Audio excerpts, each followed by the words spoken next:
Hello guys, আজকে চলে গেছিলাম আমরা আইটিসি রয়্যাল বেঙ্গল হোটেলে। এখানে এন্ট্রেন্সের পরে দেখলাম এখানে একটা সুন্দর পন্ড মতো রয়েছে, তার মধ্যে কত সুন্দর সুন্দর গোল্ডফিশ মাছ রয়েছে, আর এত চারিদিকে ফুলের বাহার যে অপরূপ সুন্দর লাগছে। আর মাঝখানে ছিল কতগুলো হাঁস, খুবই সুন্দর, এবং এখান থেকে বিল্ডিংটাও বেশ অপূর্ব লাগছিল। এখানে এই ছোটো ছোটো মাছগুলোকে মেনটেন করা হয়, তুমি চাইলে এদেরকে খাবারও দিতে পারো ভেতর থেকে খাবার চেয়ে এনে। খুবই সুন্দর এবং মনোরম একটা দৃশ্য। আমি গেছিলাম, এখানে একটা মিট ছিল, ওড়িশার চিফ মিনিস্টার এসেছিলেন, ওনার একটা এখানে ইনভেস্টার্স মিট ছিল।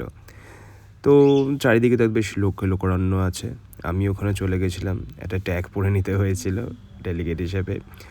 তারপরে বেশি দেরি না করে চলে আসলো আমাদের চিফ মিনিস্টার সাহেব, উনি ভেতরে চলে গেলেন মিটিংয়ের জন্যে। আমি ততক্ষণে একটুখানি হোটেলটা ঘুরেও দেখছিলাম, চারিদিকে এত সুন্দর, এত নেচারের মধ্যে বেশ সুন্দর লাগছিলো। এটা হচ্ছে কি ব্যাক সাইড, লনের দিকটা খুব ভালো।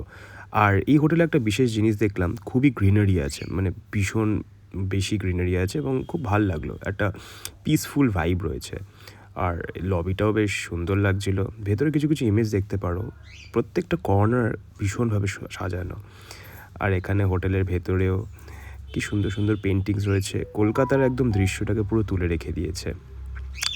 এটা গেছিলাম আমরা আইটিসি প্রথমে, তারপরে রয়্যাল বেঙ্গলে যাচ্ছিলাম আমরা, এখান থেকে হেঁটে হেঁটে, দুটো একসাথে কানেক্টেড রয়েছে। রয়্যাল বেঙ্গলটাতেও মানে সত্যি রয়্যাল, প্রত্যেকটা কর্নার এত রয়্যাল, এত সুন্দর লাগছিলো, এত দারুণ নিট অ্যান্ড ক্লিনভাবে ডেকোরেট করা যে কি বলবো, একটা প্রাসাদই বটে। এই যে হলো গিয়ে ফেমাস সিঁড়িটা, এখানেও অনেকেরই ছবি তুমি হয়তো দেখেছো তুলতে, তা আমি বেশি দেরি না করে টুক করে একটা ছবি তুলে নিলাম। তারপরে এদিকে চারিদিকে ফোনের একটা ব্যবস্থা আছে, ইন্টারন্যাশনাল কলস করার জন্য একটা রিসেপশন। আর সবার থেকে তাজ্জব ব্যাপার, হোটেলের মধ্যে রোলেক্সের একটা দোকান হবে নাই বা কেন, এত সুন্দর একটা জায়গা। আর এখানে রিসেপশনে বসেছিলাম, চারিদিকে এত সুন্দর লাগছে চোখ ফেরানো যাচ্ছে না।